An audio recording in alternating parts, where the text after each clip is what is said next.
Hi, I'm Nitin. I work for Citrix and I'm a senior software development engineer at Citrix Systems Santa Clara. Thanks for coming. And today I'm going to talk about replacing realhostip.com with custom domain.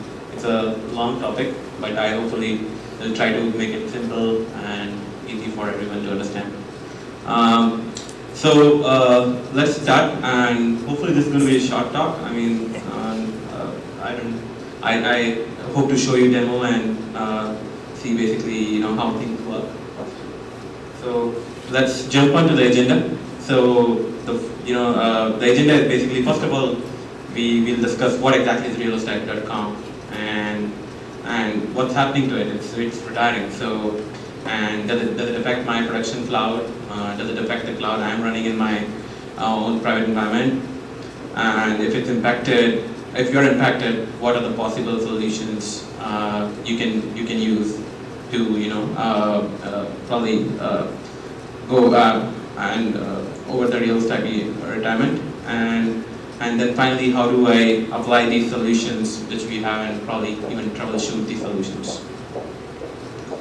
So let's start with what is realhostip.com. Basically, it's nothing but it's a default domain used by CloudCheck system VMs to basically host HTTPS connections. So we have system VMs which we spawn when anybody puts in an instance of CloudCheck, and one of the system VM is console proxy VM, and the other one is secondary storage VM. And they both use these domains as default to provide the SSL, functionality. So let's see how exactly is realhostip utilized by these system VMs. So when you create a virtual machine and you ask for the console view access of that virtual machine, that's where the console proxy VM or the CP VM comes into play. It acts as a Java HTTP server and basically gives you the console view of your virtual machine over this realhostip.com. So that's where RHIP or realhostip.com comes in. Then there's another, there's the second system VM, which is called the secondary storage virtual machine. It provides functionalities related to templates and volumes, mostly related to secondary storage. So let's say when you upload your templates and you have volumes and ISOs running in CloudStack, now you want to download them out of CloudStack. You have Apache server running on SSVM, and basically it acts as a server and provides the download URL links, and that's again over realhostip.com by default. The third functionality is again hosted by SSVM, the secondary storage virtual machine. There's a copy template functionality where you can copy templates across zones. So again, the SSVM, so we spawn SSVM or secondary storage VM per zone, and if you're copying the template from source zone to destination zone, in the source zone, the Apache web server running on SSVM would act as a server, whereas on the destination it will act as a Java client. So that's where realhostip.com is utilized. Now we have potentially thousands or maybe more instances of CloudStack with different customers, production customers, private clouds. So how does a single certificate work for all the CloudStack instances? And the trick is basically Citrix has hosted DDNS service, dynamic DNS service, and what it does is basically just translates these kind of addresses to an IP address like this, xxx-xxx dot these 4 octets .realhostip.com to an IP address like this. So what happens is basically, let's say if you have any CloudStack instance, let's say if you're trying to view the console, it will give you a URL with this kind of an HTTPS, with this kind of a URL, and the DDNS basically in turn just translates this into the public IP of the console proxy VM. So that's how basically a single certificate, realhostip.com, works for all the installations of CloudStack. And so yeah. Why am I talking about Realhost IP? Because Realhost IP is going to retire soon. It's retiring on 30th of September 2014. So all the installations of CloudStack in a way are affected by this shutdown. Why are we retiring it? Because the original intention of Realhost IP was basically to provide a very small scale service, so that people can quickly prototype and see the console of their virtual machines, behind HTTPS in a secure way. It was never designed to have a lot of redundant architecture, or it was never a highly available service. So it still is a single point of failure. And finally, seeing the success of Cloud Platform and Apache CloudStack with so many installations, we have quickly started running out of the maximum threshold for handling DNS requests, and that's where the security folks came in, and they thought with careful review, they thought that we have to retire the service and have each of the CloudStack installations handle it in its own way of how to handle the SSL communication. Okay, so RHIP is retiring now. What options do I have? I have a public cloud or a private cloud. I have a CloudStack installation in general. So what can I do if it's retiring, and what are the ways of getting out of the situation? So you have two options. Either you say that, hey, I mean mine is a private cloud, so I don't care about a secure communication. So I can just disable SSL communication, so I don't care my console view or my downloading of template over a secure channel. I just, even if it's HTTP it's HTTP, downloading it over HTTP, it's fine with me. So with version greater than 4.3 on CloudStack, greater than or equal to 4.3 in CloudStack, you can just disable SSL and say like, hey, let it be HTTP. Or if you want SSL communication, you need to pay more attention to the next slide, which are following this. Sure. Is it disabled by default, or do we have to do something special? So if it's a fresh install of 4.3, it's disabled by default. But if you're upgrading to 4.3, it will just carry on whatever was the previous setting. But if it's a fresh installation, yes, it's disabled by default. Any particular requirement for the certificate? So we're going to talk about the requirements for certificate as we go through the procedure. I'm going to talk about that, and yeah, I'll answer more questions probably. So let's talk about, let's say if you don't care about the SSL, how do I disable SSL? So it's just very simple. You just you have a couple of global settings. You browse to CloudStack UI, go to the global settings, and just turn these two global settings, sexstorage.encrypt.copy to false, and the second one is console.proxy.url domain to empty. So the first one handles it for SSVM, or the secondary storage VM. It just turns out SSL for that, and the second one turns it off for CPVM, console proxy VM. And then how do you verify whether it works? Basically, after making these global config changes and restarting management server, you can just see the console proxy VM console and see, it's over HTTP or HTTPS, and whether you are able to see the console or not. And similarly, you can try for downloading template and see the URLs are over HTTP and whether they work. And again, the third would be checking copy template and seeing it works. So it's very simple and very easy to just disable SSL, and your cloud is fine and happy and good to go. So in that case. Now the difficult part are making it more secure, where basically we say how do we enable the SSL communication in CloudStack. So there are a bunch of steps which we need to follow, and if we follow these steps, we can just enable SSL communication and take care of that. So let's start with prerequisites. So the first prerequisite is basically you will have to set up a DNS service for your domain. Let's say you choose any domain for your cloud, xyz.com.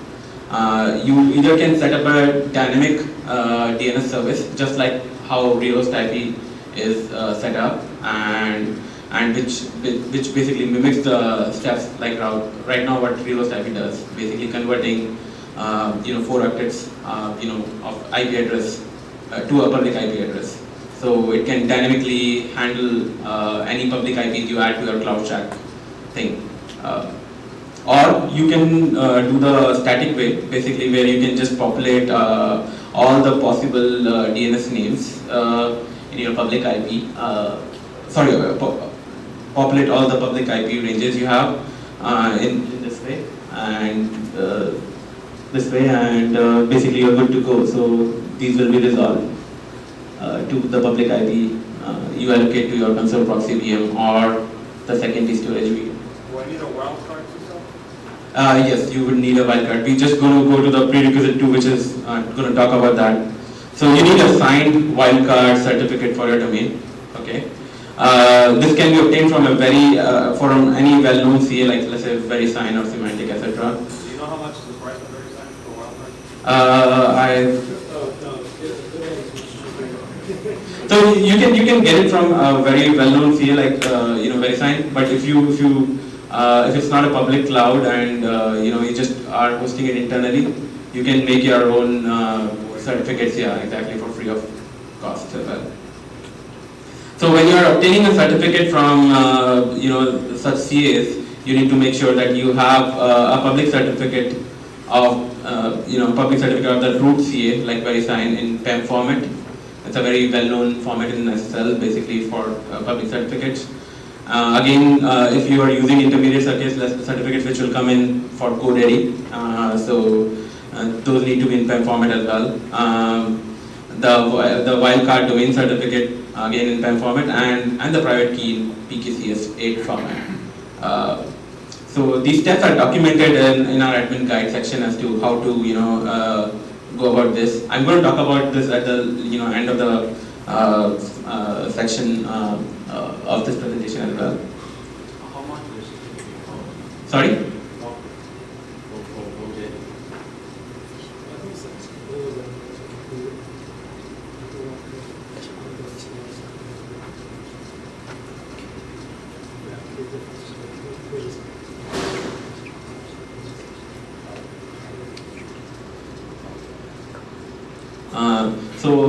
After prerequisites, basically we can go into the installation procedure. So you need to install, management server and the agents to version greater than equal to 4.4 in CloudStack right now. Just follow the installation guide instructions to do that, and then post upgrade change the following 3 global configurations, to reflect your domain and to enable SSL. So the first one basically enables the SSL, and the next 2 are basically what you want your, just set it to your domain. So once you have done that, we can go over to the exact procedure of how do you exactly upload your custom certificates. Now CloudStack provides an API called Upload Custom Certificate API, and you need to use this API to upload sequentially all the certificates. So let's understand a bit about the parameters it uses. The first, so right now what happens in CloudStack is you can just upload the server certificate or the lowest certificate through UI. The other certificates you have to upload it through the API. And so if you're uploading through the API, you have to make sure that certificates are URL encoded. And API invocation, API invocation has to be in order, meaning you upload first the root certificate through this API, then 0 or more intermediate certificate, as will be the case in, let's say, GoDaddy, and you put an ID is equal to respectively 2, 3, 4, and so on. There's a name parameter as well, where you can name each of the certificates you're uploading. There's no fixed format, but as long as they're unique, it should be, fine. But it's always suggested that you name the certificate as root, intermediate 1, intermediate 2, so on. So for a chain, you have to do it manually? Yes, for a chain, let's say if it has one root certificate, one intermediate, and one the lowest level certificate, then it has to be 3 invocations of this API. And each time you are invoking this API, the domain suffix has to be the same as what you put in the global config, the xyz.com. So yeah. So these are the parameters which upload custom certificate API accepts, and yeah. So you need to make some API calls, because right now the root certificate and the intermediate certificate has to be uploaded through API. The UI doesn't support it right now, though that support has been put in 4.4.1 and 4.5. 4.5, which will be released whenever the due date. So for making API calls, make sure you first of all URL encode your certificates and upload the root certificate, which is a mandatory step. The intermediate certificate is not a mandatory step; it's an optional step. So you might want to upload 0 or more intermediate certificates. For UI, I'll show you the demo. Basically, you just have to go to the UI infrastructure tab, and you see a button for uploading SSL certificate, and that's where you upload it and put in your private key and the domain name, and the virtual machine, the system VMs get programmed accordingly with these certificates. Then going about the verification, how do I verify? Basically, once I have uploaded the certificates, how do I verify whether all things are working fine? So from console proxy VM side point of view, all you need to do is basically check the console view of the user VMs and see whether it works. That is the first check. Second, basically you can check whether whatever protocol you have enabled, let's say HTTP or HTTPS, you check that's what the URL is reflecting, and it's giving the entire tree of certificate from root, intermediate to down to the lowest level. For SSVM, there are 2 functionalities which were affected. One is copy template. You just try to copy the template and see whether it works. Pretty simple. And then the second functionality is download template. You again try to download the template or the volume or the ISO and see the URL has HTTP or HTTPS protocol as you configured, and showing the domain as you configured as well. So these are the verification steps. I'll just quickly show you a demo. In the interest of time, I did so.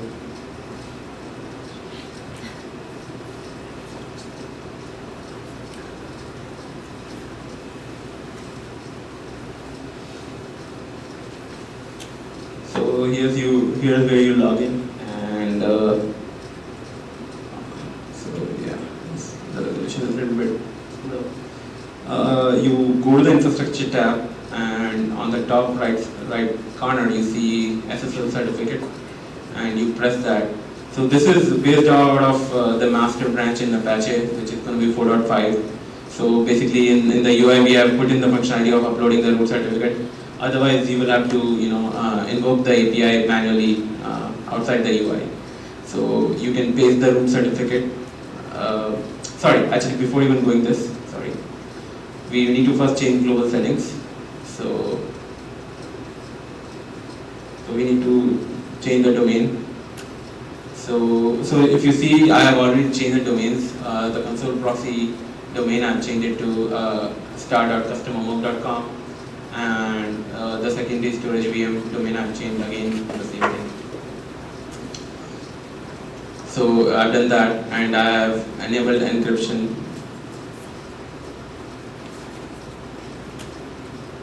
I've enabled the encryption global config as well, so that I am saying that I need SSL communication. Once I've done that, I go to the infrastructure tab and go to the SSL certificate button.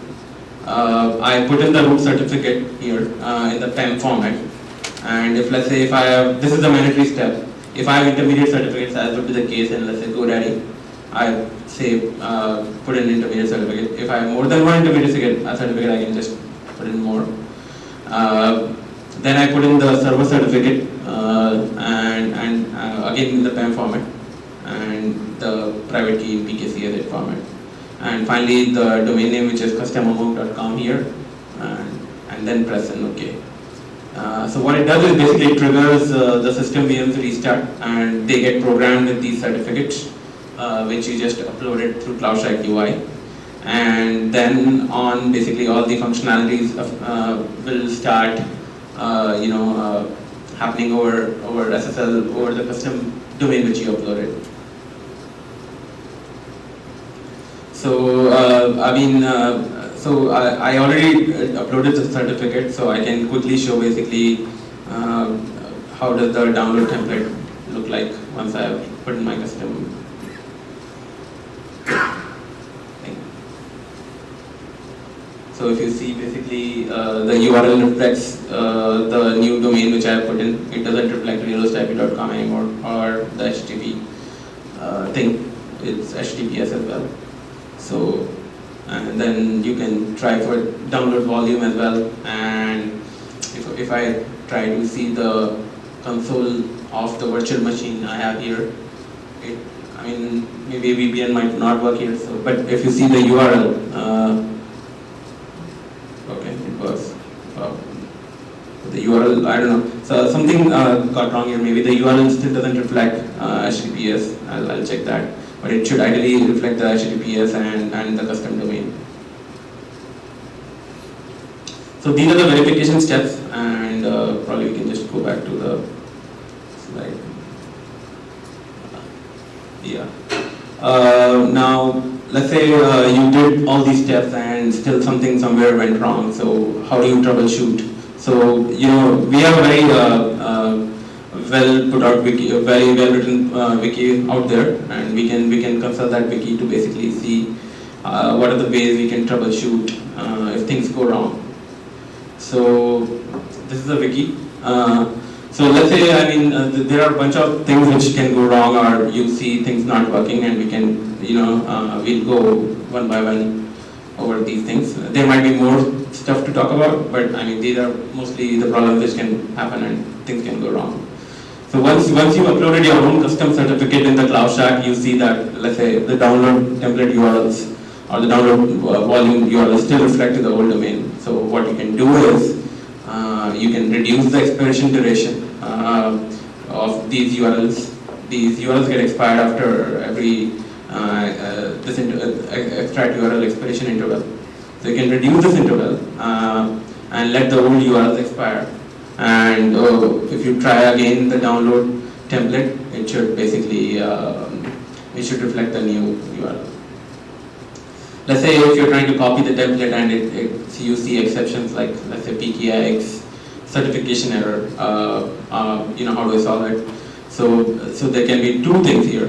First of all, by the browser, try to figure out whether the Apache web server running on SSVM is sending the entire chain right from root certificate to the intermediate and to the server certificate. And if it is doing that, then check whether, because that is from the server point of view. Now check from the client point of view whether the real host IP, there's a key store which is realhostip.keystore created on SSVM, and see whether the root CA certificate is indeed in the key store or not. So these two things if you ensure, it should be all hunky-dory. Let's say you create the download URL, it's reflecting the new domain, but they do not work. You can again check whether the Apache web server on SSVM is correctly configured or not, and is sending the entire chain or not. Another thing is basically if you change console proxy VMs to work on HTTPS from HTTP or vice versa, but it does not change, just like what happened right now. You can just try and destroying your CPVM and recreating and see whether it switches back from HTTP to HTTPS and vice versa as you configured it. Certificate encoding. So I didn't show that portion because in the current master code, the UI has the ability where you can upload the entire chain. but in 4.4 that's not the case.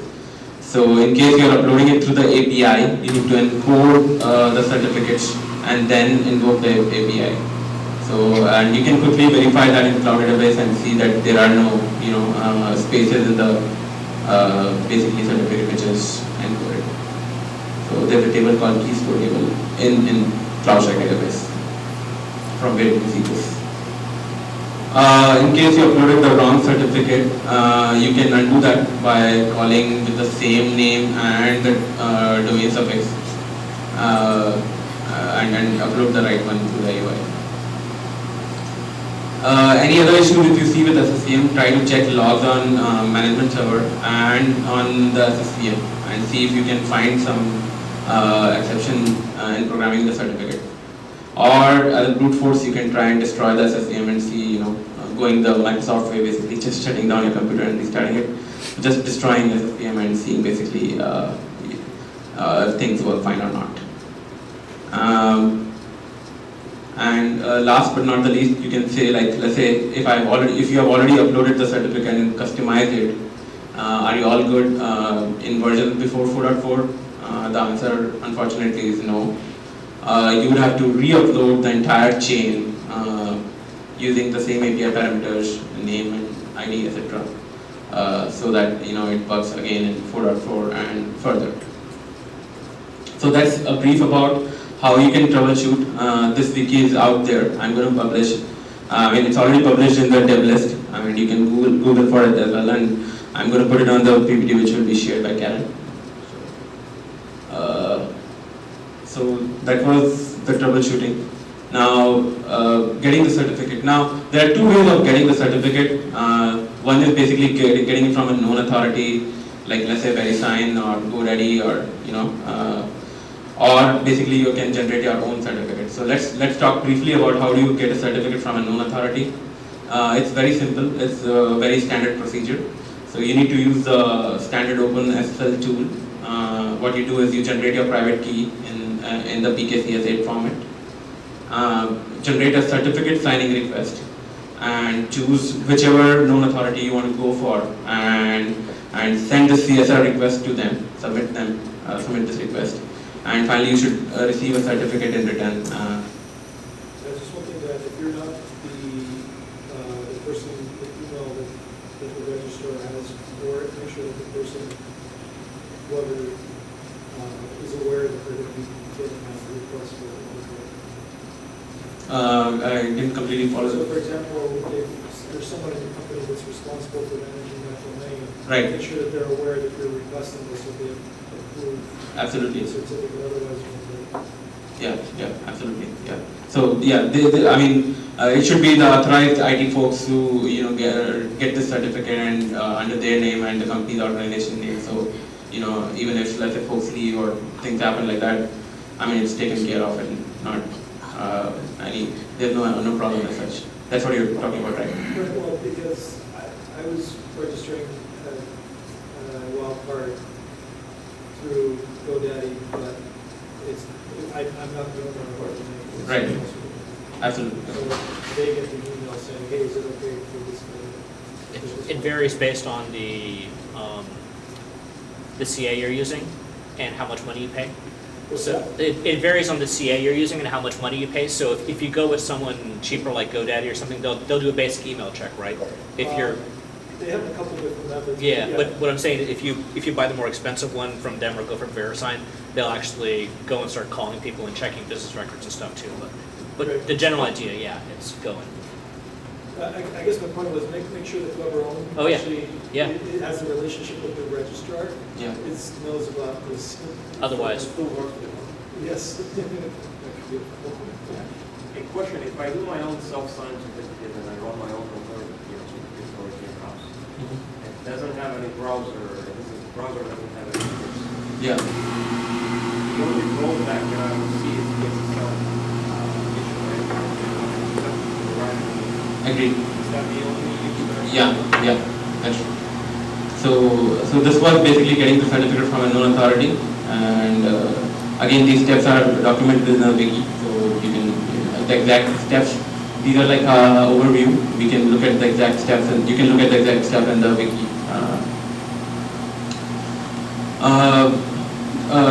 Generating your own certificate, basically what he is talking about. So how there's a very documented, good documented procedure on generating your own certificate as well. You can basically, in essence, all you need to do is you create your own root CA, then your intermediate CA, and sign it by this root CA, and finally you create a domain specific certificate, which is signed by the intermediate certificate. So basically, coming to the question of basically browser will throw you an exception when you're trying to download these URLs, because this is your own created root CA, right? So this is not a very well known world over root CA. So you might have to want to add the root CA and the intermediate CA in your browser. So not to get that. Again, the steps are put in the wiki. So I think that's pretty much about it. You can get all the information and the exact steps in this wiki. And if you have further questions, you can always contact the Apache user list or the dev list at the following addresses. So yeah. Any other questions if you guys have, or?